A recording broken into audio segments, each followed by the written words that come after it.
आपल्या रायगड जिल्ह्याच्या आमच्या भारतीय जनता पार्टीच्या सर्व युनिटचे अध्यक्ष अविनाशजी यांनी आपल्या प्रास्ताविकाच्या माध्यमातून आपणा सर्वांचं स्वागत केलंय। मी सुद्धा आपल्या सर्वांचं पुन्हा एकदा या ठिकाणी स्वागत करतो।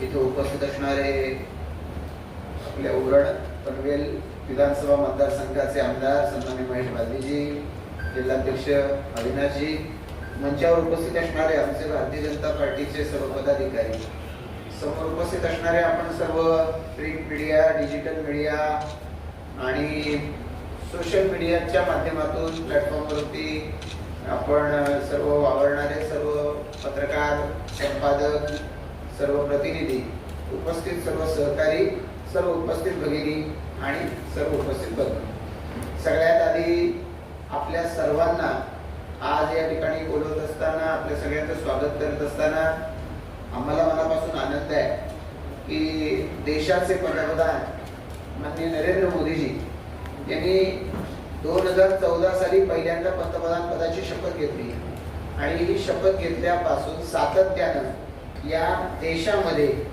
वेगवेगळ्या क्षेत्रामध्ये विकासाचं पर्व सुरू झालं आणि मग आपण पाहतोय की देशाच्या काश्मीर पासून कन्याकुमारीच्या टोकापर्यंत आणि अगदी आपली पश्चिमी बाजू आहे तिथपासून ते ईशान्य भारतापर्यंत संपूर्ण देशभरामध्ये प्रत्येक राज्यामध्ये विकासाचं एक नवं पर्व हे मोदीजींच्या नेतृत्वाखाली सुरू झालेलं आहे आणि हे विकासाचं पर्व सुरू असताना त्याच वेळेला अनेक गोष्टींमध्ये भारतानं आत्मनिर्भरता स्वीकारली आणि आपल्या देशाची गरज आपल्या देशात भागवणं म्हणजे आत्मनिर्भरता, आत्मनिर्भर भारत म्हणून देशाची ओळख जगामध्ये निर्माण व्हायला सुरुवात झाली आहे। एका अर्थानं मोदीजींच्या नेतृत्वाखालचा देशाचा हा काळ देशाच्या विकासासाठी देशाच्या इतिहासामधला एक सुवर्ण काळ म्हणून ओळखला जाणार आहे आणि त्याचा आम्हा सर्वांना आणि सर्व देशवासियांना मनापासून अभिमान आहे। या देशाची ही सर्व वाटचाल मोदीजींनी एकटेपणाने केलेली नाही, प्रत्येक टप्प्यावरती आपल्याला सोबत घेत हा प्रवास त्यांनी केलाय। त्यामुळे आज 140 कोटीपेक्षा जास्त लोकसंख्येचा हा देश, हा सर्व देश हा आता जोमानं जोशानं पुढे चाललेला आहे। संपूर्ण देशवासियांना सोबत घेऊन मोदीजींनी विकासाचा हा प्रवास केलेला आहे आणि आपण पाहतोय की भारताची अर्थव्यवस्था 2014 सालाच्या आधी साईज मध्ये मोठी होती, पण एखादी मोठी गोष्ट ही ताकदवान मजबूत असतेच असं नाही, तर ज्या जगामधल्या फ्रॅजाईल फाईल म्हणजे कचकड्याच्या अर्थव्यवस्था असं ज्यांचं वर्णन केलं जायचं अशापैकी भारताची अर्थव्यवस्था होती। आता ती भारताची अर्थव्यवस्था पहिल्या 5 आणि आता तर पहिल्या 4 मध्ये भारताची अर्थव्यवस्था गणली जाते। आज या ताकदवान अशा देशाला आज पुढे नेण्याचं काम माननीय पंतप्रधान नरेंद्र मोदीजी करतायत। 11 वर्षामध्ये वेगवेगळ्या पद्धतीचे अनेक निर्णय घेतले गेलेले आहेत, पण या निर्णयांच्या प्रत्येकाची उजळणी ही आज काही या ठिकाणी एका पत्रकार परिषदेमध्ये एखाद्या भाषणामध्ये करता येणं शक्य नाही, पण ठळकपणानं त्याच्यापैकी काही मुद्दे हे आपल्या समोर मांडायचे आहेत। खरं तर मोदीजींनी पंतप्रधान पदाच्या कारकिर्दीला पहिल्या टर्ममध्ये जेव्हा सुरुवात केली त्यानंतर आपण पाहिलं की त्यांनी प्रत्येक देशवासियाचं बँकेमध्ये अकाउंट असलं पाहिजे याच्यासाठीचा आग्रह धरला।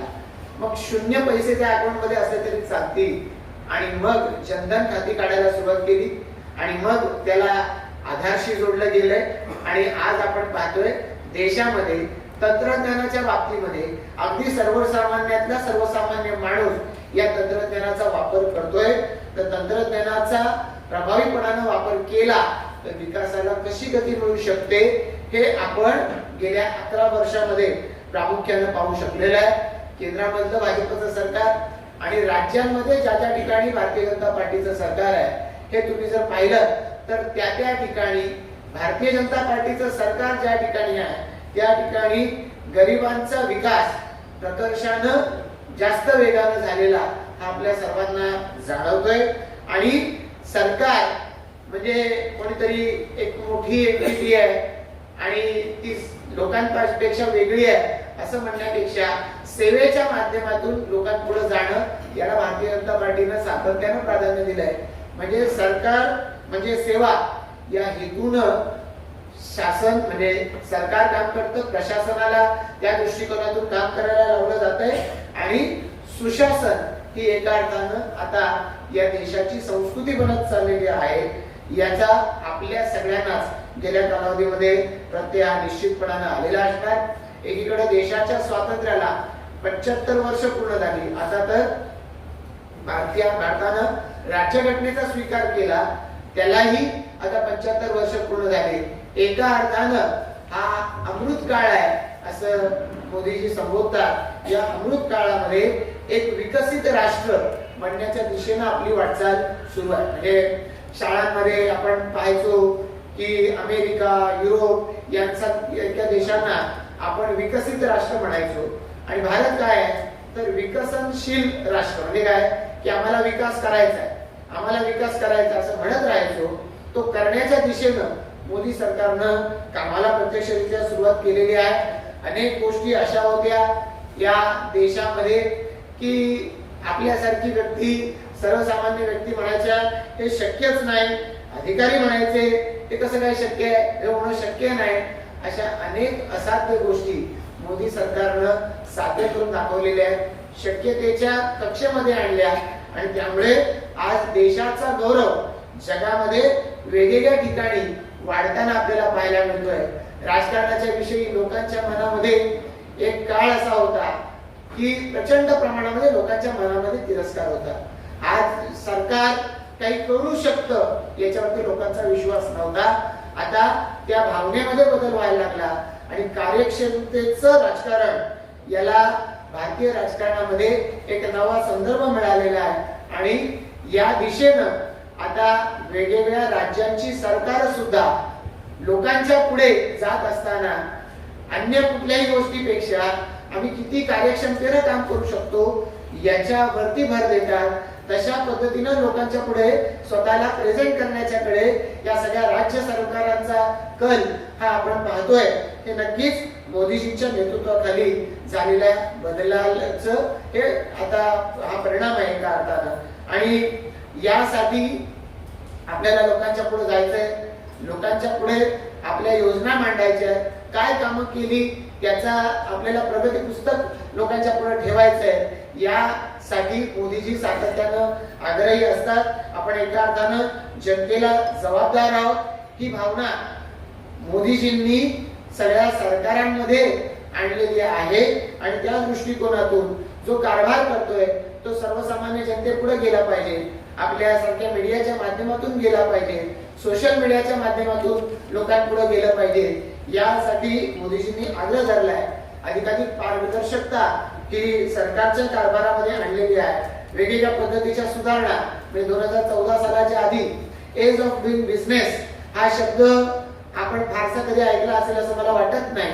मोदीजींनी त्याच्यासाठीची मानकं निश्चित करून त्या पातळीवरती आपण कुठे आहोत याचा सतत आढावा घेणं यासाठी पाठपुरावा करायला सुरुवात केली।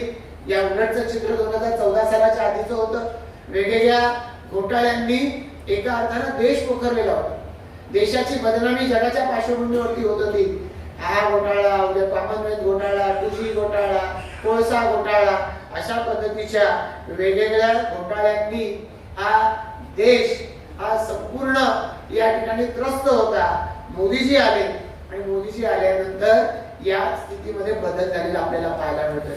सरकारी योजना सरकार आणायचं पण त्याचा लाभ सर्वसामान्य जनतेपर्यंत पोहोचत नव्हता। ज्याच्या हातामध्ये त्या योजना पोहोचवण्याची जबाबदारी तेच त्या योजनांमध्ये भ्रष्टाचार करत असायचे। मोदीजींनी डायरेक्ट बेनिफिट ट्रान्सफर या डायरेक्ट बेनिफिट ट्रान्सफरच्या साठीची व्यवस्था सगळी लावली। मी मगाशी म्हणाल्याप्रमाणे की आधी आपलं जनधन खातं, त्याच्याशी आपलं बँक खातं शी आधारला लिंक केलं आणि मोबाईलवरती आपल्याला त्याचे अपडेट यायला सुरुवात झाली. म्हणजे Jan Dhan Aadhaar mobile JAM jam या यंत्रणेनं भ्रष्टाचाराला जॅम केलं आणि त्या माध्यमातून या शासकीय यंत्रणा या अधिक वेगानं कामाला लागलेल्या आपण सगळ्यांनी मिळून पाहिल्या आणि थेट सर्वसामान्य जनतेच्या खात्यामध्ये या सरकारनं दिलेले लाभ हे पोहोचायला सुरुवात झालेली ही आपण पाहिलेली आहे. आपण वेगवेगळ्या योजनांची नावं घेऊ शकतो. म्हणजे उज्ज्वला योजनेच्या माध्यमातून गॅस सिलेंडर द्यायला सुरू झाले. इंद्रधनु लसीकरण योजनेच्या माध्यमातून दर महिन्याला जी बाळंतीण होणारी अशी आमची भगिनी आहे तिला डोसेस मिळायला सुरुवात झाली, बाळाला डोसेस मिळायला सुरुवात झाली. या दृष्टिकोनातून कामाला सुरुवात झालेली आहे. सर्वसामान्य माणसाच्यासाठी त्याच्या आजारावरची ट्रीटमेंट ही बऱ्याच वेळेला खर्चिक असायची. मग कर्ज काढायला लागायचं. त्याच्या माध्यमातून त्याला वेगवेगळ्या पद्धतीनं कुठेतरी उसनवार करणं, कुठे नातेवाईकांकडून कर्ज घेणं, या कुठंच मिळालं नाही तर सावकाराकडून कर्ज घेणं, या चक्रामध्ये आजारपणामधलं घर हे अडकत होतं. जनधन जन आरोग्य योजना पंतप्रधानांनी आणली आणि त्या जन आरोग्य योजनेच्या माध्यमातून आपल्याकडे महाराष्ट्रामध्ये महात्मा फुले योजनेशी त्याचं इंटिग्रेशन केलं. 5 लाखापर्यंतचा उपचार हा महाराष्ट्रातल्या प्रत्येक शहरामधल्या वेगवेगळ्या हॉस्पिटल्स मधून आता व्हायला लागलेला आहे आणि त्यामुळे लोकांना आरोग्याच्या साठी जे एका अर्थानं कर्जबाजारी व्हावं लागत होतं अनेक ठिकाणी, त्यातून या देशामधल्या जनतेची आता सुटका व्हायला लागलेली आहे. आपण पाहू शकतो दैनंदिन वापरामधल्या अनेक गोष्टी या देशामध्ये निर्मिती होत नसल्यामुळे त्या आयात केल्या जात होत्या. मोठ्या प्रमाणावरती त्याच्यासाठीचा आयात शुल्क असेल, परदेशी चलन आहे डॉलर सारखं, हे आपल्याला खर्च करावं लागत होतं. मोदीजींनी आत्मनिर्भर भारत या संकल्पनेच्या माध्यमातून या सगळ्या गोष्टी अगदी संरक्षणापासून सगळ्या गोष्टी या देशामध्ये बनवायला सुरुवात केली आणि एका अर्थानं या सगळ्या प्रोसेस मध्ये निर्मिती आपल्यापर्यंत पोहोचवणं, या सगळ्या प्रोसेस मधल्या प्रत्येक घटकाला त्याच्यामध्ये समाविष्ट करून घेतलं, विश्वासात घेतलं आणि त्यामुळे या देशामधले उत्पन्नही वाढत चाललंय, GDP वाढत चाललाय आणि देशाचा विश्वासही वाढत चाललेला आहे. आणि त्यामुळे सबका साथ सबका विकास ही जी संकल्पना आहे या संकल्पनेचा प्रत्येक नागरिक हा एका अर्थानं भागीदार बनत चाललेला आहे. आणि मोदीजी म्हणतात की हे सगळं मी करत नाहीये, हे सगळं सरकारने करत नाहीये, तर हे सगळं सर्वसामान्य जनता सुद्धा याच्यामध्ये सहभागी होते. खऱ्या अर्थानं या देशामधल्या 140 कोटी भारतीयांना या देशाच्या विकासामध्ये मोदीजींनी सहभागी करून घेतलेला आहे. अनेक गोष्टी सांगण्याजोग्या आहेत, आपल्याकडे प्रेस नोट दिलेली आहे, त्यामुळे त्या सगळ्या गोष्टींचा पुनरुच्चार करणार नाही. आपल्यापैकी प्रत्येक जण वेगवेगळ्या क्षेत्राचं प्रतिनिधित्व करतो. कोणी डिजिटल फील्ड मध्ये आहे, कोणी प्रिंट मीडिया मध्ये आहे. त्यामुळे आपल्याला फावलेली योजना मी सांगेन त्यापेक्षा कदाचित वेगळी असू शकते. आपल्याला उपयुक्त ठरणाऱ्या योजना या कदाचित वेगवेगळ्या असू शकतात. या सगळ्या आपल्यापर्यंत पोहोचवल्या. आपल्याला विनंती आहे की आपण या सर्वसामान्य जनतेपर्यंत आपल्या परिसरामध्ये आपल्या दृष्टिकोनातून उपयुक्त असलेल्या योजना या लोकांपर्यंत पोहोचवल्या पाहिजेत. आज या प्रत्येक योजनेच्या मुळे देशातला नागरिक हा सरकारचं एका अर्थानं आभार व्यक्त करतो. प्रत्येक नागरिकाला देशामध्ये राबवल्या जाणाऱ्या वेगवेगळ्या योजना याचे लाभार्थी बनवलं पाहिजे, याच्याकडे सरकारचं सातत्यानं लक्ष आहे. आणि त्यामुळे आज सर्वसामान्य नागरिक प्रत्येक नागरिक अशा योजनांच्या माध्यमातून सरकारशी आणि त्यामुळे माननीय पंतप्रधान नरेंद्र मोदींशी जोडला जातोय. आपण पाहिलं एकीकडे देश प्रगतीच्या दिशेने पुढे चाललाय. GDPच्या टप्प्यावर सगळ्यात वेगानं वाढणारी GDP भारत देश आहे. सगळ्यात वेगानं वाढणारी अर्थव्यवस्था आज देशामधल्या सगळ्यात ताकदवार जगामधल्या 4थी अर्थव्यवस्था भारत देश बनलेला आहे. वेगवेगळ्या उत्पादनाच्या बाबतीमध्ये देश जगामधल्या एक पहिला नंबर, दुसरा नंबर, तिसरा नंबर याच्यामध्ये आता पोहोचतोय. पण हे सगळं करत असताना सामर्थ्याच्या बाबतीत सुद्धा देश कमी नाही. हे आपण पहलगामवरती झालेल्या दुर्दैवी हल्ल्याच्या नंतर आपण पाहिलेलं आहे की ज्या वेळेला पाकिस्ताननं आपली ही आगळीक केली त्यावेळेला पाकिस्तानला त्याचं उत्तर दिलं गेलं पाहिजे की आपल्या प्रत्येक देशवासियांची भावना होती. पण ते उत्तर कसं दिलं जावं या बाबतीमध्ये प्रत्येकाचं कदाचित मत हे वेगळं असू शकतं. मोदींनी आपल्या देशाच्या सैन्याला सांगितलं तुम्ही ठरवाल त्या पद्धतीनं, ठरवाल तेव्हा आणि ठरवाल त्या ठिकाणी याचं उत्तर द्या, सरकार तुमच्या पाठीशी आहे. आणि मग या आपल्या देशामध्ये जे या देशाचा अनुभव घेणारे असे पर्यटक काश्मीरमध्ये गेलेले होते, अशा आमच्या भगिनींचा डोळ्याचं कपाळाचं कुंकू हे पुसण्याचं काम पाकिस्ताननं त्यांनी स्पॉन्सर केलेल्या अतिरेक्यांच्या माध्यमातून केलं. त्याचं उत्तर दिलं जावं तर ते उत्तर ऑपरेशन सिंदूरच्या माध्यमातून या देशाचे पंतप्रधान नरेंद्र मोदीजी यांच्या नेतृत्वाखाली भारतानं दिलं. त्यामुळे भारत समृद्ध तर होत आहेच, पण सुरक्षित भारत, समृद्ध भारत अशी आपली ही ओळख, हा मंत्र एका अर्थाने दिलाय. आणि भारतावर जर हल्ला केला तर भारत त्या देशामध्ये घुसून त्याचं उत्तर देऊ शकतो. ही ताकद या ऑपरेशन सिंदूरमुळे पुन्हा एकदा अधोरेखित झालेली आहे.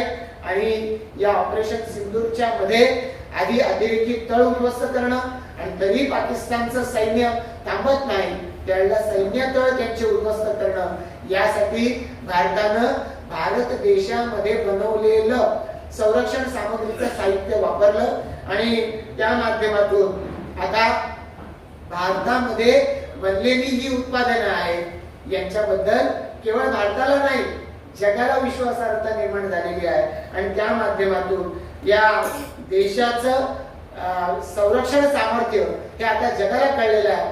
या देशाच्या संरक्षण साहित्याचं सामर्थ्य हे सुद्धा आता जगाला कळून चुकलेलं आहे. आणि त्यामुळे आज निश्चितपणानं भारताची मान ही जगामध्ये उंचावलेली आहे. एकीकडे या देशामधल्या ज्या 140 कोटी जनतेचं आपण या ठिकाणी स्मरण सातत्यानं करून देतो, त्या 140 कोटी जनतेपैकी 25 कोटीपेक्षा जास्त जनता ही दारिद्र्य रेषेखालून दारिद्र्य रेषेवरती यायचं, या एक मोठं काम या देशामध्ये माननीय पंतप्रधान नरेंद्र मोदीजी यांच्या नेतृत्वाखालच्या सरकारनं केलेलं आहे. आणि त्यामुळे संपूर्ण जगाचं लक्ष याच्याकडे वेधलं गेलंय. वर्ल्ड बँक पासून प्रत्येक फायनान्शियल इन्स्टिट्यूट हा कशा पद्धतीनं चमत्कार घडला अशा अपूर्वाईनं भारत देशाकडे पाहतोय. आणि वेगवेगळ्या अशा फायनान्शियल इन्स्टिट्यूटचे प्रतिनिधी भारत देशाला भेट देऊन या प्रत्यक्ष या घडलेल्या अशा या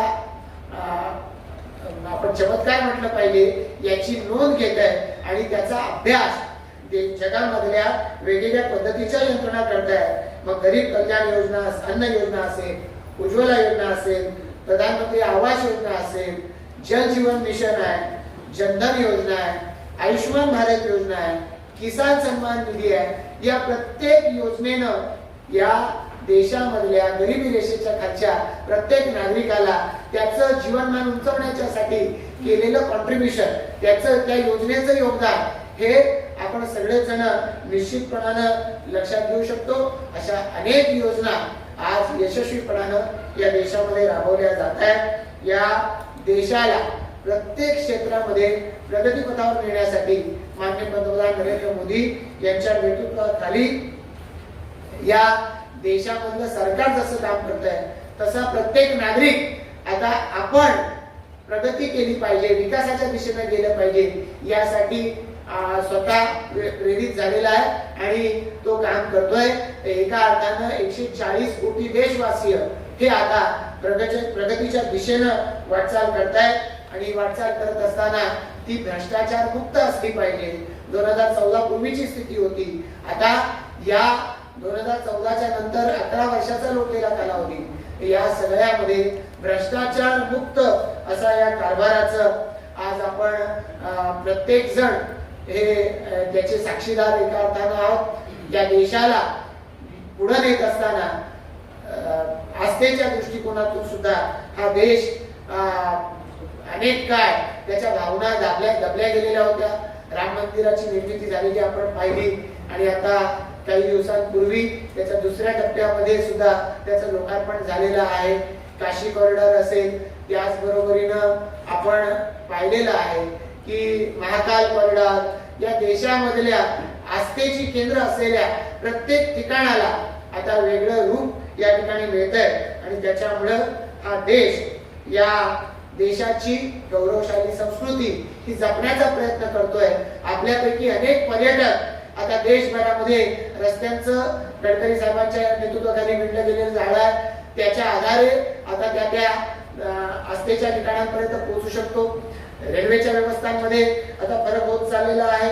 जीएसटीच्या सारख्या करामुळं या देशामध्ये टॅक्स मधला जो भ्रष्टाचार होत होता, या भ्रष्टाचार आता हद्दपार होताना आपण सगळेजण पाहू शकतोय. काश्मीर पहलगामचा दुर्दैवी प्रकार झाला, पण त्यानंतर मोदीजी पुन्हा आता काश्मीर मध्ये गेले आणि श्रीनगर पर्यंत आता रेल्वेनी आता पोहोचलं जाऊ शकणार आहे. देश जगामधला सगळ्यात उंच असा चिनाब नदीवरचा पूल हा आता देशाला समर्पित झालेला आहे आणि या सगळ्यामुळं आता हा देश आता या ठिकाणी एका ताकदीचा अनुभव घेतोय. त्याच्या पाठीमागचं पहिलं कारण होतं 5 वर्षापूर्वी हटलेलं 370 कलम. त्यामुळे काश्मीरच्या पायामधल्या या बेड्या आता हटवल्या गेलेल्या आहेत आणि संपूर्ण देशाच्या बरोबर काश्मीर सुद्धा प्रगतीच्या दिशेनं हा पुढे वाटचाल करतोय. अशा पद्धतीनं 11 वर्षाची ही जी वाटचाल आहे, ती 11 वर्षाची वाटचाल सेवेची, सुशासनाची आणि गरीब कल्याणाची अशा पद्धतीची वाटचाल आहे. या वाटचालीच्याकडे संपूर्ण जग ज्या वेळेला एका अर्थानं आस्थेनं पाहतंय, या देशामधला प्रत्येक नागरिक याबरोबर स्वतःला जोडून घेतोय. या देशाच्या या 11 वर्षाच्या प्रगतीच्या साठी माननीय पंतप्रधान नरेंद्र मोदीजी यांचं आम्ही व्यक्तिशः भारतीय जनता पार्टीच्या वतीनं या ठिकाणी त्यांचं अभिनंदन करतो. एकीकडे हे सगळं, ही वाटचाल ही सगळं आपल्या माध्यमातून लोकांपर्यंत पोहोचावी अशी आम्ही या ठिकाणी विनंती आपल्या सर्वांना करत असताना, सेलिब्रेशन याच्यावरती कधीही या ठिकाणी भारतीय जनता पार्टीने विश्वास ठेवलेला नाही, तर कम्युनिकेशन वरती विश्वास ठेवला आहे. आणि सेलिब्रेशन करण्यापेक्षा कम्युनिकेशन करून जे आजपर्यंत नियोजन केलं ते लोकांपर्यंत पोहोचावं, ज्याचं एक्झिक्युशन केलं ते लोकांपर्यंत पोहोचावं, या दृष्टिकोनातून आज या पत्रकार परिषदेचं आयोजन केलंय. प्रेस नोट ही आपल्या हातामध्ये आहे. मी आपल्या सर्वांना विनंती करेन की आपण या प्रेस नोटच्या माध्यमातून मोदी सरकारची ही कामगिरी ही आपल्याला जे जे मुद्दे या ठिकाणी यथायोग्य वाटतील ते त्याला प्रसिद्धी द्यावी आणि त्या माध्यमातून मोदी सरकारचं हे काम लोकांपर्यंत पोहोचवावं अशी आपल्या सर्वांना विनंती करतो. आपल्याला या विषयाच्या अनुषंगानं जे काही प्रश्न विचारायचे असतील ते आपण विचारायला अशी विनंती.